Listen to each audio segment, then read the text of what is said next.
Hey, I'm Greg Larnerd from ESPN 105.1 The Zone. We're here at UTC and we're doing a little off the diamond segment. Let's meet some of the softball players. All right, we're here with Hayleigh Weissenbach, fifth-year senior for the UTC Mocs. Hayleigh, first of all, why did you decide to come back for a fifth year? Everybody else decided to hang it up, but you decided you wanted to come back. Why a fifth year for you this year? I didn't get a chance to have any of my family at any of my games last year, and I was really missing the chance to end it right with my friends and family there watching me and supporting me ending my chapter. That's really great. And I know it's a little weird because we're still kind of in the protocols and things like that, but what's your favorite thing about playing at UTC and at Frost Stadium? I know we're not in Frost Stadium right now, but what's your favorite thing about that? I would say my favorite part of playing here at the stadium is just being with the girls and having a really good time. And we do pre-game hacky sack every time, so it's always a good time to play and make sure we keep up these traditions. Okay, so hacky sack wise, now I have to ask this: how good of a hacky sacker are you? I mean, you're the most veteran on the team, so how are you hacky sack wise? You must be a pro at this point. At this point, I mean, I should just go into an Olympic sport for it, but I stick with softball. Yeah, she's going to stick to softball. We'll save hacky sack for maybe career aspirations for after softball. But why did you end up choosing UTC? I know it was a long time ago, fifth-year senior, but why did you end up choosing UTC? I chose UTC because I came out on a visit. It was everything I wanted in a college. I wanted a town out far away from California. I wanted the 4 different seasons. I wanted to play in the cold but nice weather. I wanted a college town but not too collegey. And I just wanted a coach that wanted me to play for them and was excited for me to come. So why did you want to? What's the biggest difference between California and Chattanooga, Tennessee? And had you ever been here before you came to school here? I didn't even know how to pronounce Chattanooga when I found out. My coach told me to call Coach Frank Reed at the University of Tennessee at Chattanooga, and I said, Chattawutta. So that's how I felt about your last name when I first read it. Well, it's okay. It happens all the time. All right, so you are an outfielder, predominantly a right fielder, if I'm not mistaken. If you could play, what other position do you play? Do you play left, center, all that stuff? I play left. I'll also play left, so I play left, right, or wherever they just need to put me. Okay, so in terms of the outfield positions, which do you prefer, left or right? I prefer left, actually. Why left? I feel like because I'm a lefty, I read a ball off a lefty's bat better than I do a righty's bat, so I just feel more comfortable. And if you could play any other position, if Coach Reed said, hey, Hayleigh, it's your fifth year, senior day, I'm going to let you play. You pick the position that you want to play. What would you play? Oh, definitely first base. Definitely first base. Why first base? It just seems like the most easy transition from the outfield to infield because all the other positions are very reactive, and I feel like it's more playing catch, so that makes me more comfortable. All right, let's talk a little bit about your hitting and your stance right now. So you have your bat. We're here in the sort of batting stance where the pitchers throw, but I wanted you just to explain your stance to us, what it looks like, what it feels like, and why it's unique to you. So I do an open stance. I like to be able to have the ability to turn on an inside pitch as well as possible, but I like to be able to attack and step inward to an outside pitch. So stay in my legs a lot, keeping my hands as close in, knob to the ball, and then attacking whatever the pitch is. All right, so let's see the stance right now. Show us the stance. So she's a little bit open. She's crouched down. Okay, so the crouch-wise, you're a little bit more comfortable than kind of upright? Yeah, I feel like I stay in my legs more versus if I'm up, I feel like I tend to do more arms. So if I'm in my legs, then I'm using more of my power. And as those of you who don't know about hitting, it all comes from the ground up. It all comes from the legs, correct? So when you're in the on-deck circle or you're in the batter's box, so I guess let's start with the on-deck circle because that's the lead up to being in the batter's box. What's your mindset when you're on the on-deck circle? My mindset is to examine the pitcher and see where she's pitching and what she's doing to the batter before me. So whether she's doing first pitch strike, if she's throwing a lot of balls, whether just anything that she's doing, just trying to get some tells, and just so I know where to attack for her when I get up there.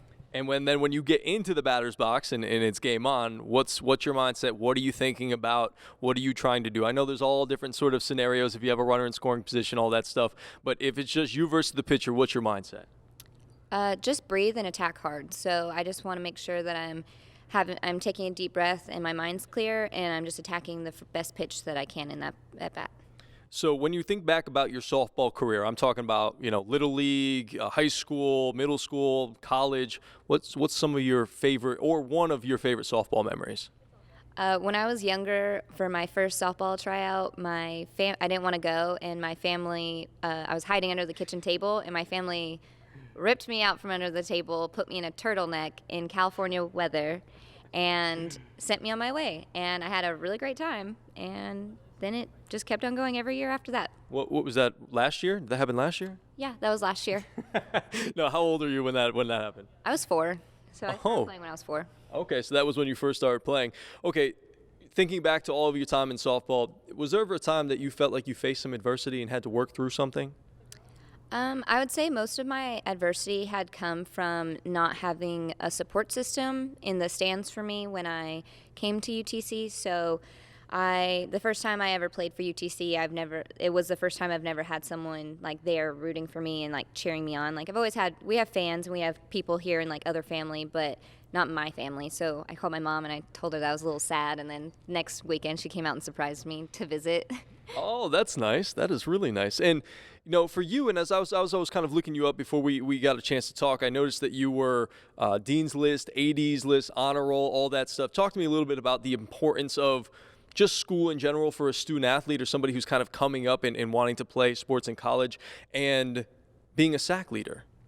Student athlete is what it stands for. So you have to be a student before you're an athlete, and even if you want to be the best athlete you can be, you can't if you don't have the grades. So all of us takes our academics very seriously, just because you can't do anything you want to do and be an athlete without your academics, and you're not going to go anywhere after you're done with your softball or athletic career if you don't have the grades to back it up. What about being a SAC leader? Talk to me a little bit about what that means to you and how important that is to what you do as kind of an ambassador of the softball program. We want to make sure that our voices are getting heard and that we're all giving everything we have as athletes back to the community, and like the community's helping us, and we're all just being a really good like coerced team. And so we just wanted to make sure that we're representing the university right and the university's representing us right. Now, let's go back to the field. I know you said the hacky sack is what you guys do before the game. Do you have any other superstitions personally for you? Are you superstitious at all? Yeah, I have a lot of stuff. Corey can attest to this, but I get into the box every single time the same way. I put on my socks and shoes the right way. I have my ankle socks, then I put on my real socks, then I put on my stirrups, and then I put on my pants, and then all that other stuff. So very particular on my orders, but when I get into the boxes is when I'm mostly superstitious. You don't see me change it very often. Now, when you look back on your softball career, do you have and think of somebody who's been super influential for you? My family. My sisters both played collegiate softball, and so I always had them to look up to and follow in their footsteps. So my oldest sister said that she made the path, my other sister paved it, and then I'm just sweeping. So we all followed each other's footsteps. There you go. You're sweeping it up, and you're like the cleanup hitter. Aspirations after softball. What do you want to do? This is your last year, allegedly. Who knows? Are you out of eligibility technically? Unless we have another COVID year. Well, hey, let's not put that out in the universe. All right, so talk to me about some things that you want to do and accomplish after softball. So my goal in life is to get into federal law enforcement, and so after my master's that I'm doing right now, then I'll just be able to apply for federal law enforcement jobs instead of applying for government jobs and working 3 years of that and then getting into the federal law. And then if you had to describe Coach Reed in one word, what would it be? Committed. He's been here a long time, and he just shows that he doesn't give up on one team, even if there's a dry spell. So he's always committed to coming back to the team and working hard and pushing through. All right, kids, this one's for you. Let's talk a little bit about some advice. If you had a young softball player, baseball player, whatever it may be, in front of you right now, and they wanted to play college softball, what would you tell them? The most important thing to me is don't forget to have fun. And I know it sounds cliche to just have fun and everything, but you're not going to enjoy college ball if you're not having fun where you are now. And it gets more fun the more fun you have. So you just have to keep having fun and keep pushing through. And no matter what, it's just you have to learn to enjoy the little things, because you also don't know when it's going to end. That's a very good lessons from what we saw last year with the COVID year. But have fun. Don't take life too seriously. Hayleigh Weissenbach has been our guest here. Hayleigh, thanks so much. I appreciate the time. Thank you.